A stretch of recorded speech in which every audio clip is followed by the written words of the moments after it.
Hello everyone and welcome to my review of the Force Burner Snowspeeder. Remember, if you enjoyed today's video, hit that like and subscribe button. It is a great and free way to support the channel. But this set was released on August the 1st of 2025 at an original retail price of $54.99 USD. It is given set number 75414. It is rated for ages 7 and up and has 349 pieces, which gives this an original price per piece of 16 cents. At the bottom of the box, you will see this logo for Rebuild the Galaxy Pieces of the Past, which is Season 2 of Rebuild the Galaxy. This set does include 3 brand new and so far exclusive minifigures. Taking a look at the back of the box, we get to see the rear of the Snowspeeder, as well as 2 highlighted play features in the top right hand corner. Opening up your box is quite an easy experience. Simply push in these 2 tabs and pull to reveal the contents of your box.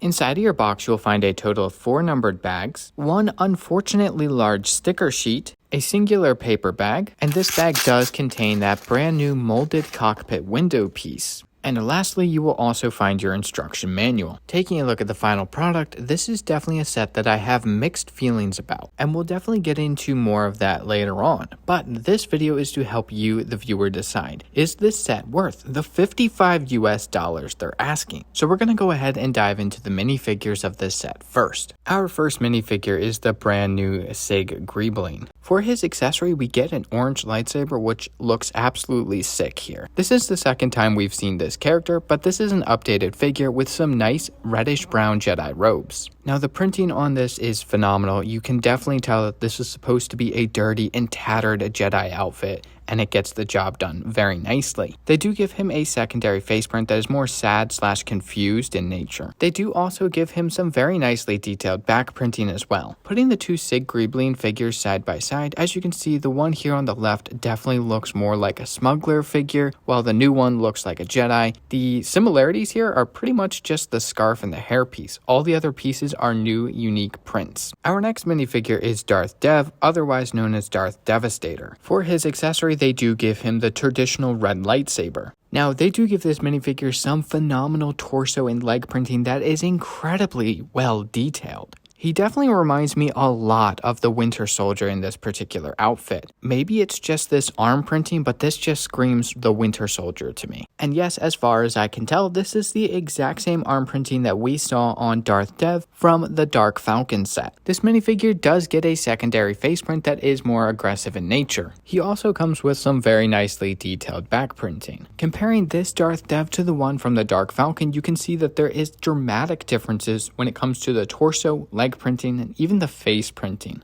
Even the secondary face print is also different. And just in case you were curious what the backside of these figures look like, their torso printing on the backside is also different. And for our last minifigure, we have Soltis, which in my opinion is the best minifigure in this set. He's got these really cool purple nunchuck-like lightsabers, and I think it's super cool. Now this minifigure has a phenomenal overall design with incredible printing detail. His robes look almost regal. I absolutely love all of the little tiny details that they were able to incorporate into this figure's robe design. Now this figure also has some really nice face printing as well. There's a lot of nice details here. Now underneath of his cape, he does have some very minimal torso printing. Now we can talk about the 2 primary builds. And there is quite a bit to cover here, so let's go ahead and start off with the STAP Speeder. Yes, this is a brand new STAP Speeder build that was introduced for this set. It is upscaled to accommodate a minifigure, but still maintains the sleek design that we expect from a STAP. Here it is side by side with the other STAP Speeders that we have received in this color scheme. As you can see, it is definitely a bit more chunky than the other 2, but those aren't meant to accommodate minifigures. If you were curious what a battle droid looks like on this STAP, well, here you go. It is definitely a little too small for this STAP.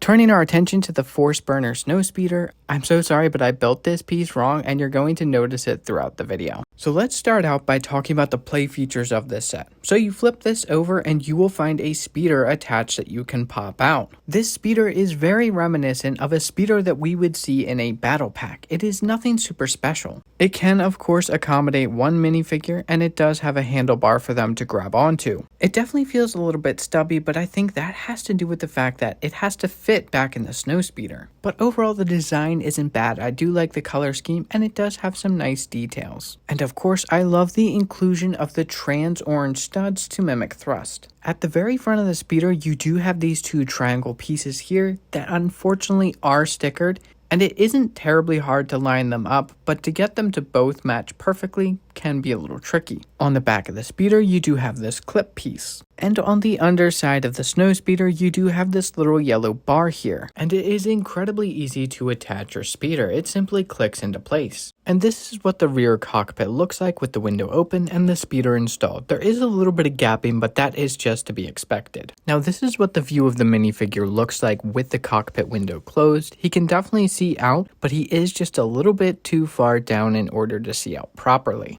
And of course, there is room in the front for another minifigure, making this a two-seater, just like every other Snowspeeder. And he can sit straight up. The cockpit does have a few different printed control panels, which adds a nice splash of detail and just livens up the set a little bit. On the underside of the Snowspeeder, there is storage for both of the lightsabers for both Dev and for Sig Greebling. To me, this is fantastic because I think all sets should include places to store the minifigure's accessories. Now on the back of the Snowspeeder, they do include a stud launcher. For those of you who don't know how these work, you simply push down on this gray handle and it fires out a stud. Now this stud launcher is on a ball joint, which makes it incredibly posable and fun to play with. Now this set does include an unfortunate amount of stickers, but they add a ton of nice detail. You also have this sticker here. Both of these stickers are mirrored on the other side. But to me, these stickers here are the absolute worst. And I'm going to show you why I think that. Taking them off, you can see that these stickers encompass practically the entire piece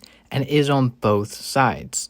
Now, I'm not going to lie, these stickers look absolutely amazing on this particular piece, but they are a nightmare and have to line up. And on top of that, you have to do both stickers twice, totaling out to 4 stickers that you have to try and line up perfectly. It's a nightmare. And then lastly, you do have this sticker here on the front. And again, it adds a nice splash of detail. Now, of course, one of the highlights of this set is this brand new molded cockpit piece. And this piece has a lot of people excited for the potential possibility of getting this piece recolored in the future for future Snowspeeders. But of course, one of the questions we have to ask is how does this compare? And I wanted to get the most accurate answer possible. So I went ahead and purchased the 20th anniversary of LEGO Star Wars Snowspeeder to get the most recent version. Now, as you can see, the cockpit window here is made of a bunch of different pieces, and it has much more of a gradual taper than you see on the new piece. But how would the new piece look on an older Snowspeeder? Well, I think the shaping's right, but I don't think the shaping for the Snowspeeder is right. At least in my opinion, if LEGO is ever going to be using this piece for a Snowspeeder in the future,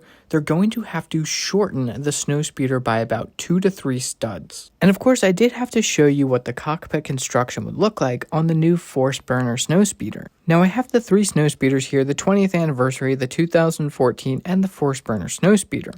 And as you can see, the construction is definitely different between the 3 Snowspeeders, with the new one only being shorter in terms of length by about 2 studs. And of course, it has that speeder and it doesn't have a tow cable. Now, of course, it wouldn't be one of my videos if I didn't point out the nice trans orange pieces being used as thrust. It's a detail I love. Now, with all of that being said, what are my thoughts on this set, and is it worth the $55 US they're asking for it? First and foremost, no, this set is not worth the $55 US they're asking for it. Now, granted, that does not mean that this is a bad set by any means. It has some amazing construction, it's fun to build, and it has some phenomenal minifigures in my opinion. That new cockpit window piece definitely has some interesting and fun applications, and hopefully we see a recolor of it in the future for the next Snowspeeder. This set definitely has some flaws in the sticker department because the colors still aren't matching, and on top of that, some of these are just a bear to place. I give this set a 7 out of 10. Those stickers are a hassle and it's just way too expensive.